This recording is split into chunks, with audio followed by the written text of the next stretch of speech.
سلام كبرات تخطاتلتي بيتنا انترتينمنت خمي كنخو تقراي أحس ألبو ميزيم زبل تفلت عدية أب تقراي بركت زبولو بيت مذكرات يركبو مبزحتهم دما زقبون بخرات زي رقبو يا كبرات تخطاتلتنا أبناي لومي مدبنا أب تقراي زركبو حمشتا بيت مذكرات ناد أحسسنا صانيت كنقبريا كون أي فلينا فلماي بيت مذكرنا بيت مذكر سنة أنتي أخصم بيت مذكر سنة أنتي أخصم بحجز بروجكت بنك عالم استسرها قوينو أبتي وانا حولتي أخصم بدحريت وجن يركب زي بيت مذكر بناي سنة أنتي قاعدتات كما قلت الزراعة فرنجي بعشر شعات سبعات جميرو كاد استفلاليو كبابتات الزوا معفل استرخبو استفلاليو حركتات استعقبولون نحوستي كفتي خوينو من زركبولون متخون عدميهم دما وأشحت عامتات زقوصرو حركتات سحازة بيت مذكريو إذا بيت مذكر كاب عسر شعتا 8 عامتا مرت جميرو أب قصري بيت كريستيان لا مريم خوينو سرحو الجامران تخون بحرقن كم بحدش بحاجس بانكي عالمن بروجكت بهلا حركتات إثيوبيان كما قوزازرا فرنجي أب كلتشحن شوعتن توسختي أفا تاريكات أخصوم زملاقتو كبعتات وسيهو أب دحريت حولتات أخصوم مس منبري جزا دجاز ماتش كبر سلاسي تسرحيو قلقالوت أما هابير كب إذا بيت مذكر أوشتو 4 كفلتات زحاز خوينو كدما أكسون دحر أكسون بزبلو 3 كفلتات أبتي وانا بيت مذكر زركبو انتخونو حدا دما معقب خفلي ويم ستور روم كوينو زغلغل كفلي زتقاللي إذا بيت مذكر ملكت بحلي هايمانوت ياتا تاريخ ساينس فلسفنا سلطانة نقسنات كينا طباب كينا هنسا نقدن أكسواميان زرقيو حركتات زحاقوفة بيت مذكريو أوشتي إذا بيت مذكر نايحو زمن أقريبهم زرقيو أب استفلالي أوانات تقعيتو زوزو بستفلالي قرطتات استمالاخعو كاب سني حرماس تسرحو كاب ورقي برنهاس تسرحو سناتين كاب ترموز تسرحو براجوكو كاب دمني استقرطو قرصتات أخصم زبل صحف زلوو مهتن كاب كايلاس تسرحو قرصتات سب عبي يعني استفلالي قرصتات حزو جماناتات ناي سابيان جئز جريك امني صحفات كم اول بتيست اكسكابيشن استرخبو كلتا مقابرات كالوتن زحاز بيت مذكر انتخو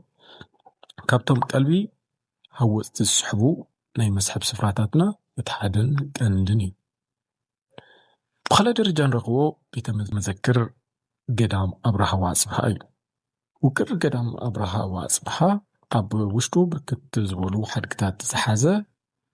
كوينو ناي بعلو بيت مذكر ويدوما تشرش ميزيم زلو قدامي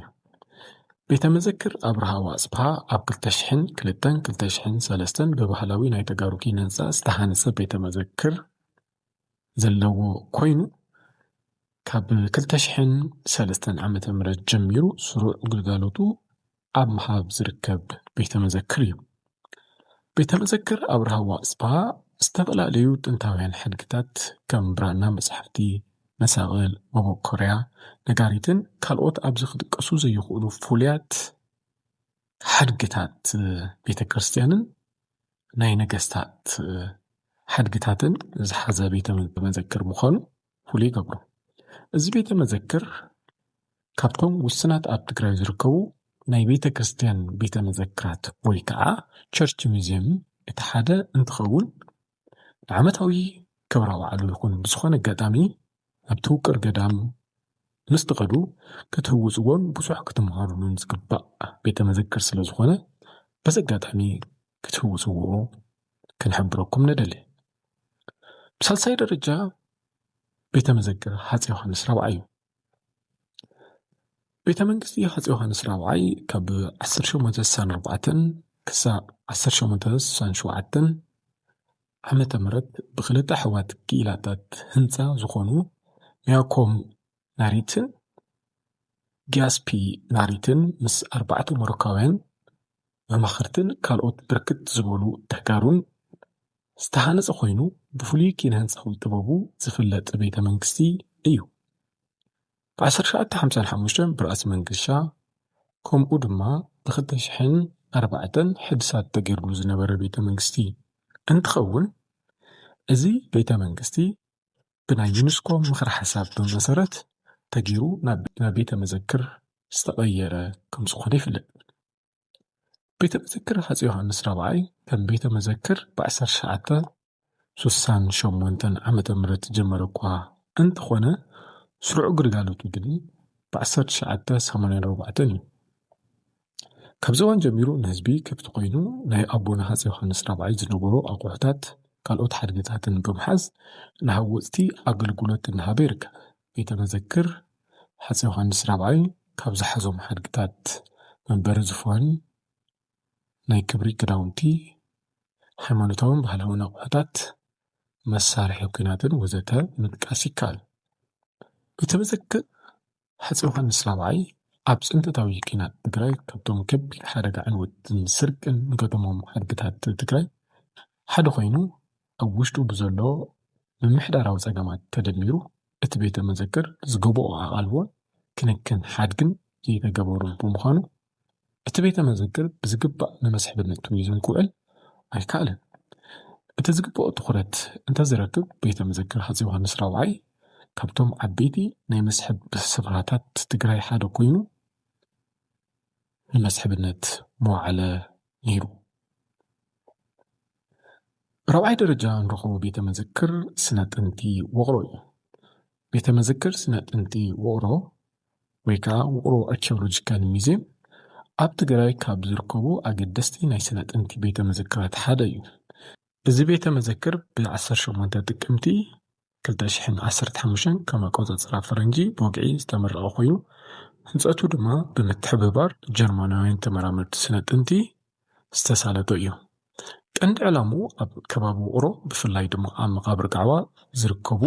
ኣዝዮም ክቡራትን ጥንታውያን ስነ ጥንታዊ ሓድግታትን ንምዕቃብን ሃወፅቲ ንምርኣይን እዩ።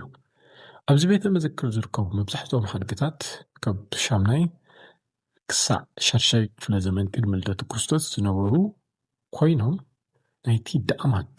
ተባሂሉ ዝፍለጥ ቅድሚ ኣክሱም ስልጣነ መርኣያ እዮም። እዚ ቤተ መዘክር ዝሓዞም ሓድግታት ካብ 3 ቀንዲ ስነ ጥንታዊ ቦታታት ማለትም ካብ መቃብር ጋዕባ፣ ወቃሪዳ፣ ማርያም ዓንዛን ዝተረኸቡ እዮም። ኣብዚ ቤተ መዘክር ካብ ዝርከቡ ሓድግታት ከተማ ውቕሮ ንመብራህትነት ተጠቅመሉ ዝነበረ ዓብይ ጀነሬተር ተጠቃሲ ኮይኑ ናይ ሃይማኖት መሰዊኢታት ወይም ኣልተረስ እቲ ዝዓበየ ስሕበት ናይዚ ቤተ መዘክር እንትኸውን ንናይ ወርሒ ኣምላኽ ኣልሙቃሕ ዝተሰርሐ መሰዊኢ እዩ። እዚ መሰዊዒ እዚ ሳብያን ፅሑፍ ወይ ሳብያን ኢንስክሪፕሽን ዝተኸተበ እዩ። ቅርፃ ቅርፂ ሓንቲ ብእምኒ ዝተፀረበት ኮፍ ዝበለት ሰበይቲ ምስሊ ስታቹ ኦፍ ሲትድ ውመን ትርከቡ። እዚ ምስሊ እዚ ብብሉፅ ስነ ጥበባዊ ክእለት ጥንታውያን ሰባት ዘርኢ እዩ። ናይ ፅሕፈት እምነታት ኢንስክሪፕሽን ብፊደላት ሳብያን ዝተፅሓፉን ታሪክ እቲ እዋንን ስብ ነገስታትን ዝገልፁ እምነታት ይርከቡ።